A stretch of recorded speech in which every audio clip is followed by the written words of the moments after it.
Back at the Poacher's Inn, ready to start my quest. How about another speckled pig? Bartender? Where'd he go? Mysterious stranger? Are you here? Well, I guess I could watch some Gav TV. What am I supposed to do? Okay, enough of this. Get me out of here.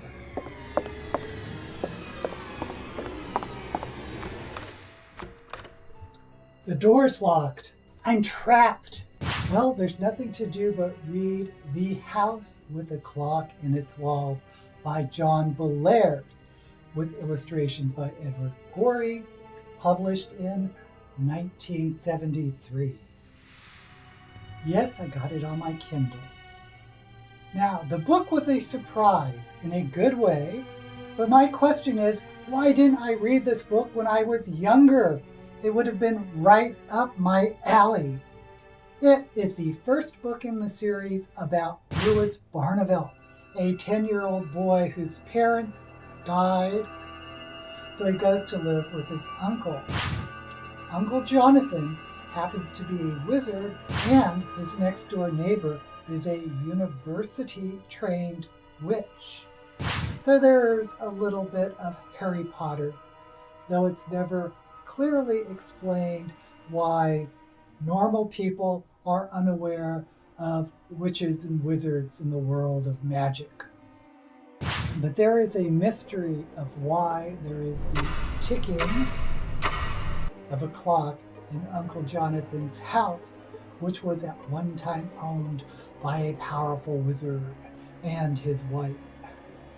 So while it sounds like this is a mystery story in an urban fantasy setting, but in actuality, it more follows the pattern of a middle grade horror story, think Goosebumps, but in my opinion, better written. By the way, Harry Potter, at least the first 4 or 5 books, wasn't really written as a fantasy story, at least not in the structure of the plot. It was more of a mystery with red herrings and investigations like the Hardy Boys or Nancy Drew, Bobbsey Twins, Encyclopedia Brown. So I just thought it was interesting. This middle grade fantasy is actually a horror. But more interesting to me is the relationship between Louis, who is a stereotypical nerd, bad at sports, afraid of everything. You know the type that we see in books. Well, Louis befriends a popular jock named Darby Corrigan, but their relationship slowly unravels as Darby is more embarrassed by Louis, and there's something real about this unrequited desire of Louis to be close to Darby, and Darby pulling away. I give this book my blessing. It is a spooky little story that has some hidden depth. And if you watch that movie with Jack Black and Cate Blanchett, it is more than a little reimagined in light of Harry Potter to make Louis look like a fledgling wizard, which he really wasn't, at least in this book. Just be aware there's a difference between the movie and the book. Oh, that seemed to have unlocked the door. The door to the end is open. Now then, I'm off to Baba Yaga's hut.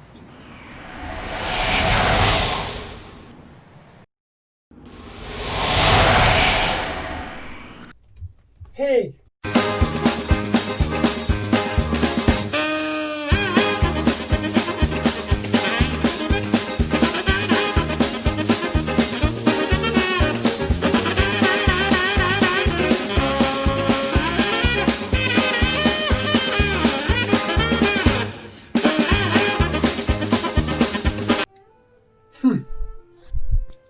Well, I guess I better read my found book. Farmer in the Sky by Robert Heinlein, published in 1950. Later. Now, this was an interesting book. I'm still not sure if this is a middle grade book. It was written before middle grade was a big thing, but it was first published in Boy's Life, the Boy Scout magazine. And speaking of Boy Scouts, this novel was obviously targeted to teenage boys. And yes, the main character, Bill Lerner, is an Eagle Scout. I was never quite sure of his age, but I assume it was around 16 or 17. But for Baba Yaga, let's talk about family relationships, since that's what I apparently need to get into Baba Yaga's hut. Now, Bill lives with his father, George, and his mother had passed away. And this is set in the relatively near future, and we immediately figure out that Earth is overpopulated and food is scarce and tightly rationed. Now, there's a new colony on Ganymede where settlers are becoming farmers, providing food for themselves and to export to Earth. Now, one thing that is a little weird is that this book is written in the first person from Bill's point of view. But when he talks to his father, he calls him George. He calls him by his first name. But when he thinks about him in the third person, it's always Dad. So maybe in the future, that's what you call your parental units. But it's not totally consistent. Sometimes they refer to themselves as Dad and Son, but usually it's Bill and George. Anyway, George, the father, wants to emigrate to Ganymede, which is a moon on Jupiter, but doesn't want his son Bill to go because it's so dangerous. Though there's some immediately father-son conflict because Bill really wants to go. Further, they want colonists to be in family units, and there's no mother. But George, who is an engineer, works with a woman who's a draftsman, who is also a widow and has a young 12-year-old daughter who Bill calls the brat. I think you can kind of connect the dots and see what's going to happen.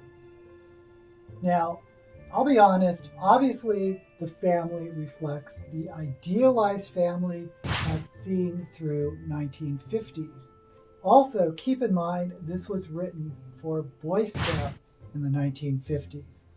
So it is extremely dated where women are concerned, as there is a strong Leave It to Beaver vibe.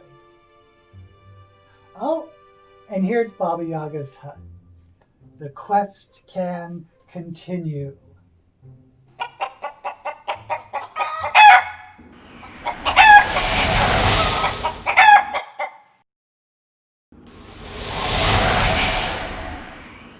Crap! It's the fabled creature of the deep woods. The only thing to defeat him is to read a book published before the year 2000. Well, look at this, baby. Farmer in the Sky was published in 1950. Not only that, it has won a Retro Hugo in 2001. What are Retro Hugos? They are Hugo Awards for books published in years before there were Hugo Awards. Farmer in the Sky beat out The Lion, the Witch, and the Wardrobe by C.S. Lewis. It also beat out Isaac Asimov's Pebble in the Sky and Jack Vance's The Dying Earth. Now, personally, I would have picked any of those other books over Farmer in the Sky for a Hugo, but I guess this novel was seen as some type of real breakthrough, especially in terms of hard science fiction. You there, is this book old enough for you?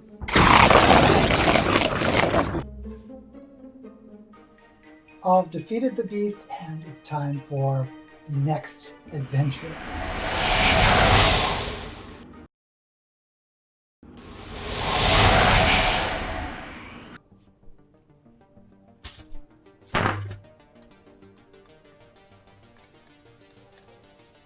right, there's that spaceship that had crashed.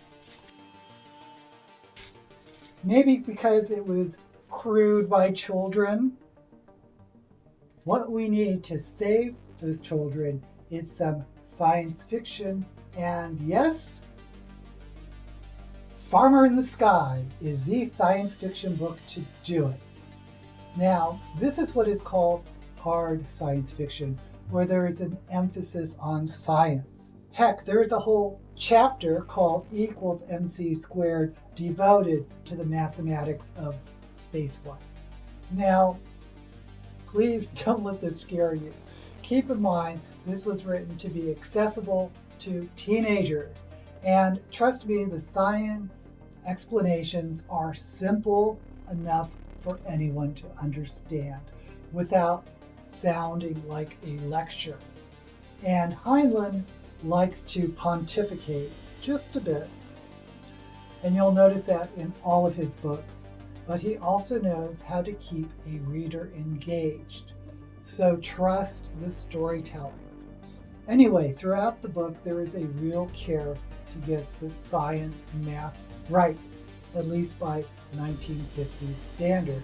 And you feel like you've learned something of what colonizing other parts of the solar system may be like. Oh, and one funny thing, the projected timeline of when space colonization starts, the first trip to Ganymede, set in the far, far future, occurred in the year 1985. And the conversion of the atmosphere began in 1998. So Heinlein, I guess he was a bit of an optimist, if nothing else. So if you don't know, Farmer in the Sky gets my blessing. And don't think that just because this is a science fiction story written for Boy Scouts is that it is a little sugar-coated Disney adventure. That's not the case. There are real high stakes, especially at the end, and the consequences are actually kind of shocking. Now that said, even though this won a freaking Hugo, if you want to read a Heinlein juvenile, I would suggest not this book, but Star Beast, which is my absolute favorite of his juvenile books. It's about a young boy with an alien pet that he inherited from his grandfather. Oh my gosh, that book is so good. Oh, and how about that? The children have been saved.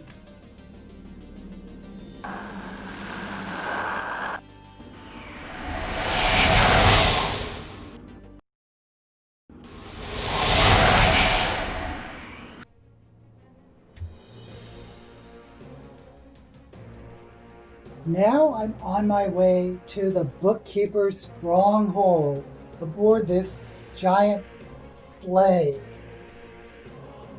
In order to get past the witch's curse, I must read the next book in a series. Well, here we go. I'll read The Figure in the Shadows, published in 1975, the next book in the Lewis Barnevelt series by John Bellairs, which started with The House with a Clock in Its Walls. Okay, this series does not appear to have a story arc that connects together all the books, which makes sense because back in the 1970s, books in series were more stand-alone adventures rather than linking together in some epic plot like Harry Potter or Percy Jackson. In fact, it was a little bit off-putting that the events in The House with the Clock in Its Walls were never mentioned in the sequel, which leads me to my next disappointment. Lewis Barnevelt, the main character, had a definite story arc in The House with a Clock in Its Walls. But by the end, he overcame his cowardice and fear. But in this book, it starts with Lewis back to his old cowardly self. Now, this story involved Lewis's new best friend, a girl named Rose Rita. Now, Rose Rita is described as a tomboy with the confidence and athletics that Lewis doesn't have. And the story itself is about a mysterious magical coin found in Uncle Jonathan's possession that Lewis gets his hands on. Once again, Uncle Jonathan is a wizard. Now, just like the previous story, The Clock in the Walls, this is more of a horror story than a fantasy story. Now, when I say that, fantasy stories generally are quests or heroes' journeys a la Joseph Campbell. And as books go, I like The House with a Clock in its Walls better. I thought it was a more spookier story with a better storyline, but I'll go ahead and give this book my blessing. And I've said it before, but these books remind me of the Goosebumps series, except, as I've said before, I think the writing is better. And look, the curse is broken.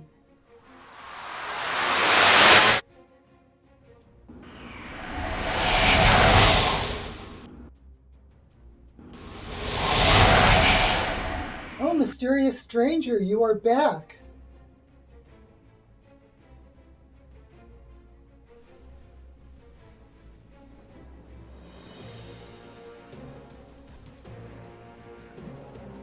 Hello, darling. Fairy book mother. Yes, darling, it is your fairy book mother. I wanted you to believe in the Believathon once more. Well, I guess that's why you started me on this quest. And I guess I should thank you. Oh, no thanks are needed, darling. I cursed the bookkeeper's stronghold just for you. So let me get this straight. You are the witch that cursed the stronghold. Yes, you would have been left thinking that you failed the last Believathon. So I cursed the bookkeeper's stronghold so you could start on this quest. Why are you looking at me like that? You seem upset, darling. Oh, is that my magic wand? I better pick it up. Until we meet again. Well, at least I was able to free the bookkeeper. Oh, there's the bookkeeper, and look, it's Gavin. I'm sexy and I know it. So, I think I hear my phone. I better pick it up. I'm expecting a call from my plumber. Until we meet again, may all the books you read be blessed.